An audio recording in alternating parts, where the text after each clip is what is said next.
Olá, amados do Senhor, nós estamos de volta com os nossos breves estudos, meditações na Palavra de Deus durante a semana, para a gente aguentar até o domingo, agora que durante a pandemia a gente não pode ficar se reunindo, mas eu quero passar essa mensagem para você. É uma história de uma única família, a respeito de um pai e de um filho, mas o pai com uma história e o filho com uma história bem diferente da do pai. Um pai que temia Deus e um filho que se desvia completamente dos caminhos do Senhor. Esse pai é o rei Ezequias. Acompanhe comigo, abra a sua Bíblia lá no livro de 2 Reis, capítulo 18. A partir do primeiro versículo, a gente começa vendo lá que Ezequias ele começa a reinar quando tinha 25 anos, era um jovem ainda. Mas desde o começo e até o fim do seu reinado, até o fim de sua vida, diz aí no versículo 3 que ele fez o que era reto diante de Deus, ele fez o que era certo. Ele viveu como um homem que amava Deus, que temia Deus.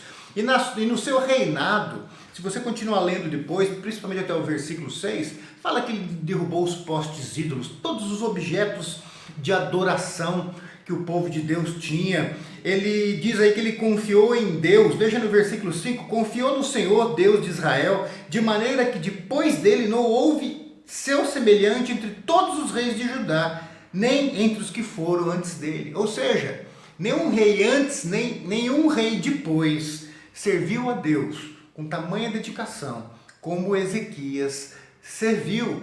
E o versículo 6 diz assim: porque se apegou ao Senhor e não deixou de segui-lo e guardou os mandamentos que o Senhor ordenara a Moisés. Veja só, um rei que temia Deus, um rei que seguiu a Deus, o rei que combateu o bom combate, como dizia o apóstolo Paulo, e ele completou a carreira e guardou a fé.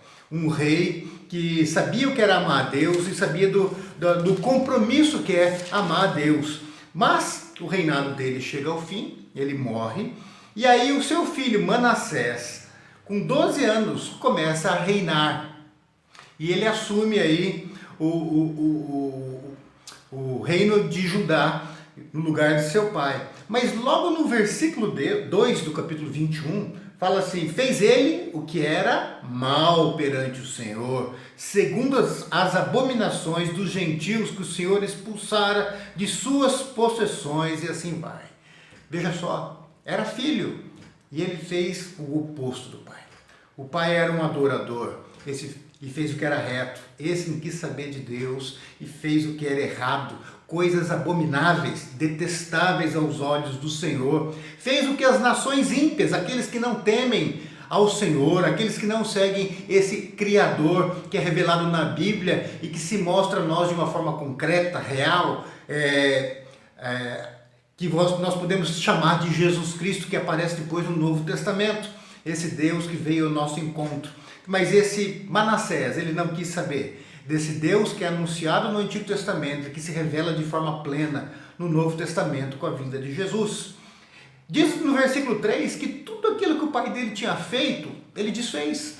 Ele refez os postes ídolos para o povo fazer os sacrifícios e reedificou os altares de idolatria para diversos deuses. Ele passou a adorar as estrelas, ele passou a adorar tudo que existia, ele corrompeu a casa de Deus, o templo lá onde simbolizava a morada de Deus, ele também colocou altares e objetos de adoração de outros deuses e de outros povos. No versículo 6, veja que ponto que esse homem chegou. Fala assim: e queimou a seu filho como sacrifício, e adivinhava pelas nuvens, era agoureiro e tratava com médiuns e feiticeiros. Prosseguiu em fazer o que era mal perante o Senhor e o provocou a ira. Veja só o que está acontecendo. Esse homem já não teme, esse homem não quer saber de Deus, e ele é filho de um rei que amava ao Senhor. E versículo 9 fala assim, a respeito do povo e desse rei: eles, porém, não ouviram, e Manassés de tal modo os fez errar, que fizeram pior do que as nações que o Senhor tinha destruído diante dos filhos de Israel. Tudo aquilo que fez com que Deus destruísse as nações ali em volta e desse aquela terra para o povo de Israel, Manassés fez pior do que todas aquelas nações. E aí eu fico pensando, o que aconteceu que Manassés seguiu este caminho? O que aconteceu?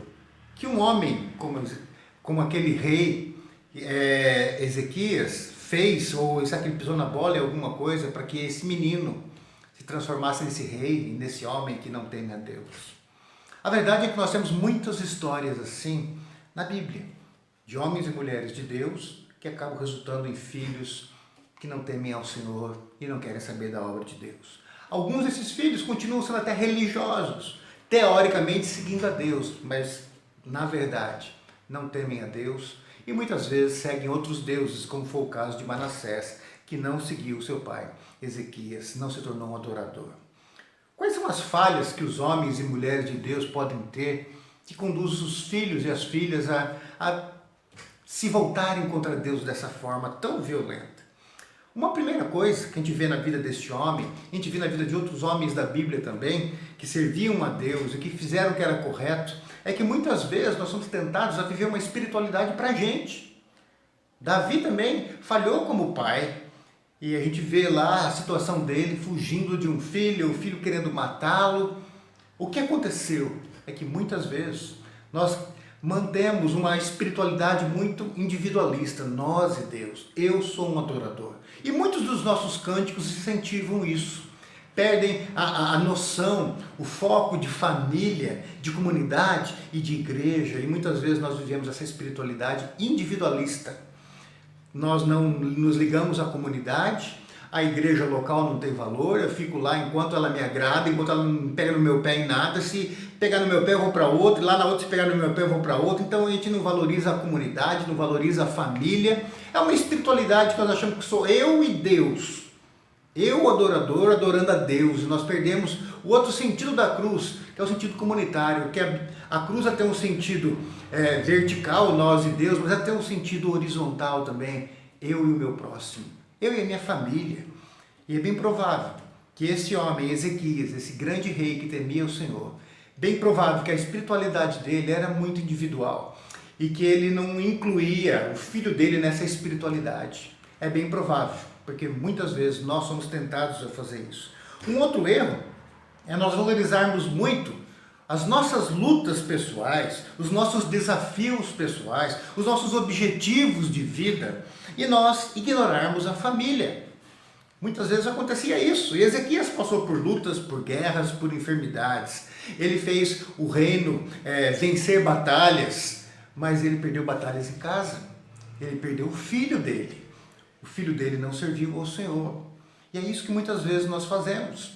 Nós somos homens e mulheres de Deus, nós oramos, nós vamos na igreja, nós cantamos louvores, nós somos quebrantados, mas durante a semana toda nós estamos simplesmente focados no nosso trabalho, nos nossos objetivos, nas nossas estratégias do trabalho para conseguir mais clientes, para vender mais, para fazer isso, para fazer aquilo, para conseguir dinheiro, para pagar essa conta, pagar aquela conta, e os nossos filhos estão observando.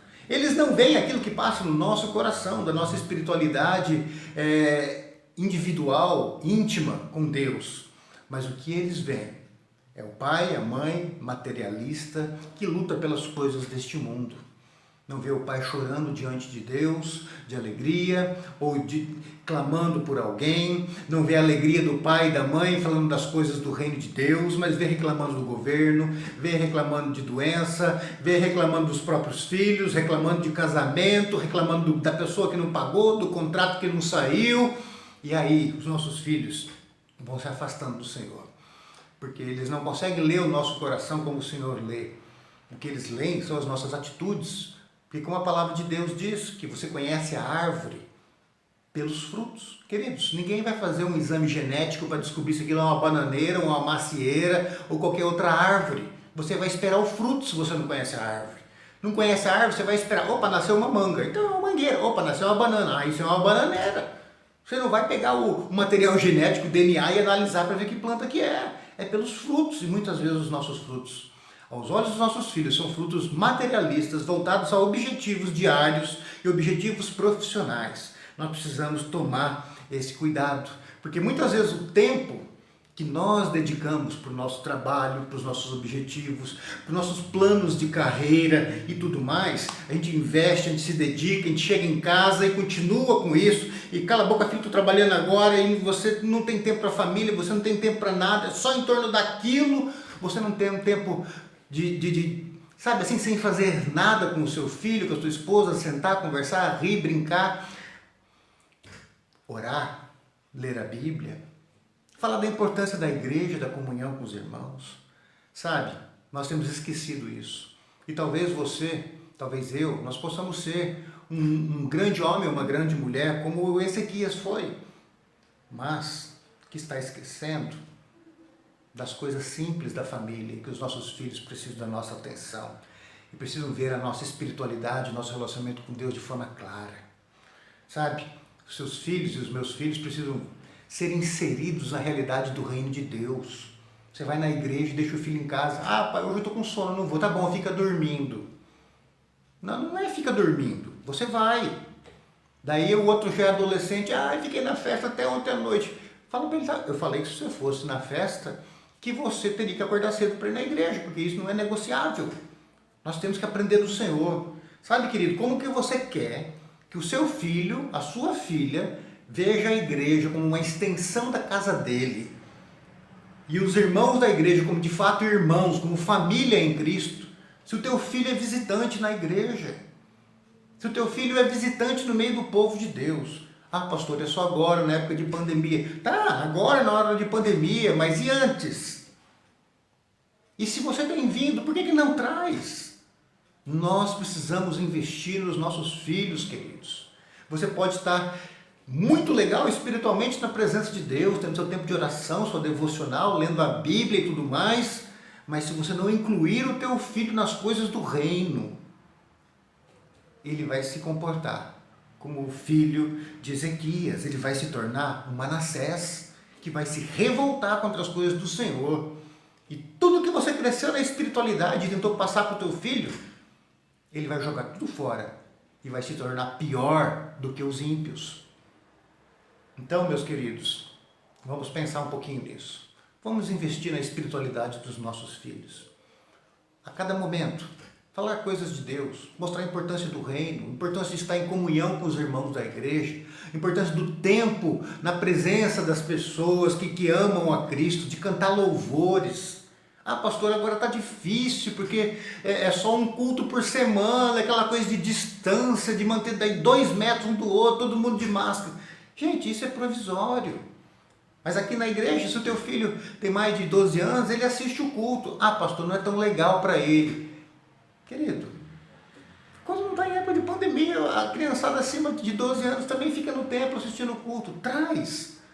Os pequeninos, acima de 5, eles estão podendo ficar na sala com todos os cuidados, com distanciamento e os professores bem preparados. Nós precisamos fazer isso. Ah, pastor, eu sou grupo de risco. Tá, cuide-se. Ah, minha esposa tem hipertensão. Joia, fica em casa. Ah, o meu filho tem bronquite, tem sei lá o que, não pode. Joia, fica em casa. Mas investe. Investe. Quando acabar a pandemia, traz. Ora com ele. Leia a Bíblia. Insira na vida da igreja, na vida dos irmãos. Você não é autossuficiente para educar o teu filho nas coisas do Senhor. Minha irmã, você não é autossuficiente como mãe para ensinar as coisas do Senhor ao seu filho. Senão a Bíblia não ia falar para a gente: não deixei-vos de congregar, como é o hábito de alguns. Para não deixar de congregar, nós temos que estar junto com o povo de Deus. Que os nossos filhos vejam a nossa fidelidade, estudando a palavra, orando, congregando, tendo uma vida íntima com os irmãos na fé, sendo dizimistas. Tá certo? Eu não estou falando aqui que se você der dinheiro tudo vai melhorar e que se você der mais, Deus vai te amar mais. Nada disso. Até mesmo que isso é um compromisso dos membros da igreja só, quando se tornam membros, de investir no reino de Deus. Mas esse é o mínimo que nós podemos fazer e os nossos filhos estão de olho e eles estão observando. Que façamos isso, tudo isso, e que os nossos filhos não cresçam como Manassés, mas cresçam como Ezequias e saibam também educar os seus filhos. Não ter os erros que nós costumamos ter, de querer viver uma espiritualidade individualista, egoísta, onde ela é secreta, tão secreta que durante a semana as pessoas só olham e veem coisas do mundo nos nossos lábios e na nossa vida. Que o Senhor nos santifique, que o Senhor nos abençoe e que as nossas casas sejam prósperas, seguindo a Cristo e tendo Cristo como nosso Senhor. que a nossa adoração seja sincera para Ele. Amém.